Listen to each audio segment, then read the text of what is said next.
নমস্কার। রজনীকান্ত সেনের লেখা কবিতা স্বাধীনতার সুর। বাবুই পাখিরে ডাকি, কহিছে চড়াই, কুড়ে ঘরে থেকে করো শিল্পের বড়াই।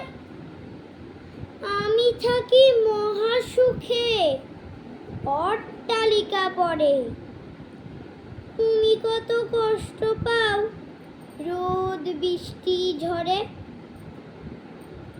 বাবুই হাসিয়া কহে, সন্দেহ কি তাই? কষ্ট পাই তবু থাকি নিজের বাসায়। পাকা হোক তবু ভাই পরেরও বাসা, নিজ হাতে গড়া মোর কাঁচা ঘর খাসা। নমস্কার।